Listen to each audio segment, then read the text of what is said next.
Алмаз Сатиевич, 17 беренени ачсаңыздар. Эмгек келишимин бузуу боюнча. Мен мурда ишкерликтен келген адам катары коллегаларымды ушул 17 беренеге көңүл буруңуздар деп чакырат элем да. Кыргызстанда азыр ишкерлерге 2 жылдык мораторий койгону менен элдин баары келип текшерип эле жатат да, эчтеке чечилген жок. Бул бир жагы. Экинчи жагы деген кичинекей бир производство эмес, кичинекей бир дүкөн ачып алып, анан өзүнө реализатор алып алган киши, ошол адам иштеген кол астында иштеген адам бирдемеси менен чыр-чатак болуп кетсе, ал адам профсоюздамын деп, анан мени кетирбейсиң деп аны шантаж кылып отурса, Кыргызстандын миңдеген ишкерлери мойнуңарга чоң жүк илинип калат деген сөздү биякта жазып атабыз да. Буну менен ким күрөшөт? Бул кандай? Силер буларга кандай укук берип атасыңар? Анан кызмат ордунан 6 айга чейинки мөөнөткө четтелиши мүмкүн. У нас профсоюздар карайтын орган болуп калды беле. Эмне чё за новшествону киргизип атасыңар? Эми бул демилгечилердин... Госэкотехинспекция анда эмне кереги бар? Жоюп салгыла госэкотехинспекцияны. Сиз муакта жазган нерселерди 17 беренени ачып алып карасаңыздар, силер ишкерлерди анысы деле мамлекет тарабынан сиз экөөбүздөн башкасы баары келишет. Эми буларга мындай укукту бердирип туруп, анда госэкотехинспекция, текшерүүчү органдардын баарын жоюп эле салбайсыңарбы?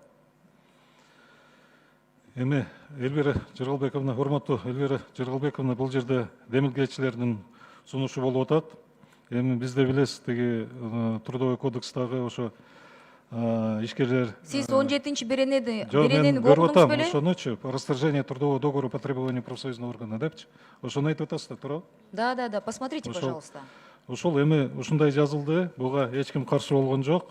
Анан кийин экинчи окууга каралып атканда да сунуш болгон жок. Баягына чейин түшүнүшкөн жок. Биздин коллегаларыбыз ушуну окуган жок. Башкага алаксып, жанакы саясатка, анан пенсионерлерге, мүлккө. Бул түзмө-түз Кыргызстанда патент менен иштеген адамдардан баштап, чоң компанияларга чейин түзмө-түз тиешеси боло турган нерсе. Госэкотехинспекция келгени аз болуп, буларга да ушундай укук берип атасыздар. Кийин деген 10-дневный срок должностным лицом надо расторгнуть. Бул кандайча? Ишкерлерге каршы чыгып атасыңарбы? Анда биз Советский Союзга эле кайра көчүп албайлыбы? 10 секунд мага бересизби? 10 секунд. Сейчас у нас парламентская сторона. Сейчас профсоюзда деген мындай парламентский отзыв бар экен председателя, заместителей. А биякта жаңы неме боюнча, ушул жаңы мыйзам боюнча деген вертикаль власть болуп калган экен. Элвира Жыргалбековна, сунуш берсеңиз, сиздин сурооңузга Мирлан Исакбеков жооп берем дейт, мыйзамдардын авторлорунун бири катары. Элвира Жыргалбековна, урматтуу депутаттар, биринчиден кесиптик бирликтерге ыктыярдуу өз каалоосу менен биригет. Бул негизинен ушу мамлекеттик кызматтагылар, ошол билим берүү, салмак сактоо тармактарында көбүрөөк. Ал эми жеке ишкерлер алар профсоюз түзөбү, түзбөйбү, биригеби, бирикпейби, алар эми өздөрү чечет да мындай эмесе менен. Ошондуктан кесиптик бирликтин негизги милдети максаты бул эмгекчилердин укугун коргоо.